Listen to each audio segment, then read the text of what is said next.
বৈষম্যবিরোধী ছাত্র আন্দোলনে শেখ হাসিনার পতনের পর অন্তর্বর্তীকালীন সরকার গঠিত হলে গেল ১৪ আগস্ট সালমান এফ রহমানকে গ্রেফতার করা হয়, যেখানে উঠে আসে তার নানান অনৈতিক কর্মকাণ্ড। সালমান এফ রহমান, যিনি শেয়ার বাজার ও ব্যাংক খাতের কেলেঙ্কারির অন্যতম ব্যক্তি, ১৯৯৩ সাল থেকে ৩১ বছরে শেয়ার বাজারে এমন কোনো কেলেঙ্কারি নেই যেখানে সালমান এফ রহমানের সম্পৃক্ততা ছিল না। কারসাজি নিত্যনতুন পদ্ধতির আবিষ্কারক ছিলেন তিনি, কিন্তু রাষ্ট্রীয় ক্ষমতার চরম অপব্যবহার করে সবসময় ধরাছোঁয়ার বাইরে থেকে তিনি। এর মধ্যে ২০০৬ সালে সৌদি যুবরাজ নামে ভুয়া এক ব্যক্তির রূপালী ব্যাংক কেনার নাটক সাজিয়ে ব্যাংকের শেয়ার থেকে হাতিয়ে নেন ৯০০ কোটি টাকা। গত ৩ বছরে শেয়ার বাজার থেকে দৃশ্যমান ৬,৬০০ কোটি টাকা নিয়েছেন তিনি। এর মধ্যে বেক্সিমকো সুকুক বন্ড ৩,০০০ কোটি, আইএফআইসি আমার বন্ড ১,০০০ কোটি এবং বেক্সিমকো জিরো কুপন বন্ড থেকে ২,৬০০ কোটি টাকা নিয়েছেন। তবে অদৃশ্য ও বেনামি মিলিয়ে ৩ বছরে এই অঙ্ক ২০,০০০ কোটি টাকা ছাড়িয়ে যায়। অন্যদিকে ১৯৯৬ সালে শাইনপুকুর সিরামিক ও দোহা সিকিউরিটিজের কেলেঙ্কারিতে জড়ান তিনি।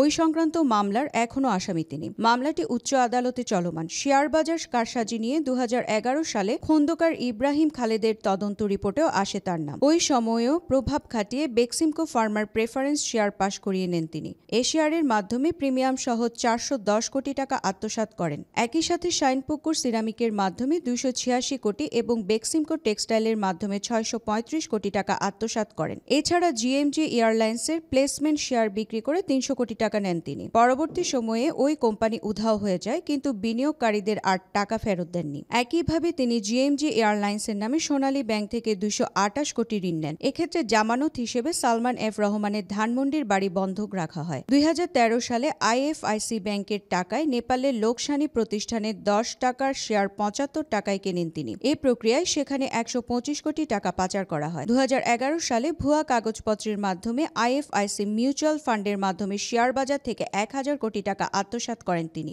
বেক্সিমকো গ্রুপের vice chairman Salman F Rahman Awami League সভাপতি ও সাবেক প্রধানমন্ত্রী শেখ হাসিনার বেসরকারি খাত বিষয়ক উপদেষ্টা ছিলেন। ২০১৮ ও ২০২৪ সালের জাতীয় সংসদ নির্বাচনে সালমান এফ রহমান ঢাকা ১ আসন থেকে নির্বাচন করে আওয়ামী লীগ থেকে সংসদ সদস্য হন। দুই নির্বাচনে তার ব্যাপক ভোট কারচুপি, কেন্দ্র দখল, সন্ত্রাস, সাংবাদিকদের ওপর হামলা সহ বহুবিধ নারকীয় কর্মকাণ্ডের মাধ্যমে ভোটকেন্দ্র দখল করে সংসদ সদস্য নির্বাচিত হয়েছিলেন। নবাবগঞ্জ দোহার এলাকায় উন্নয়নের নামে সরকারি অর্থ লুটপাট করার অভিযোগও রয়েছে তার বিরুদ্ধে।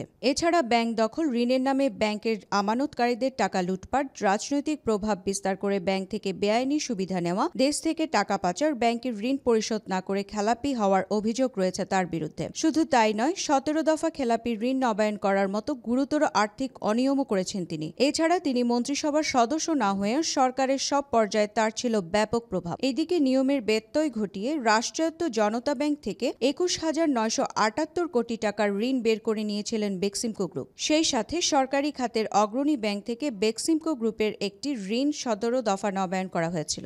এর আগে সিটি ব্যাংক থেকে বেক্সিমকো গ্রুপের নামে নেওয়া ঋণ খেলাপি হয়েছিল। এবি ব্যাংক থেকে ঋণ খেলাপির দায়ে পরিচালক পদ ছাড়তে হয়েছিল বেক্সিমকো গ্রুপকে। করোনার সময় টিকা নিয়ে জালিয়াতি করার অভিযোগও রয়েছে তাদের বিরুদ্ধে। এছাড়া দেশ থেকে টাকা পাচারের ঘটনাও রয়েছে বেক্সিমকো গ্রুপের বিরুদ্ধে। তার বিরুদ্ধে কেন্দ্রীয় ব্যাংকের সাবেক গভর্নর প্রয়াত লুৎফর রহমান সরকারের সঙ্গে অসৎ আচরণের অভিযোগও রয়েছে।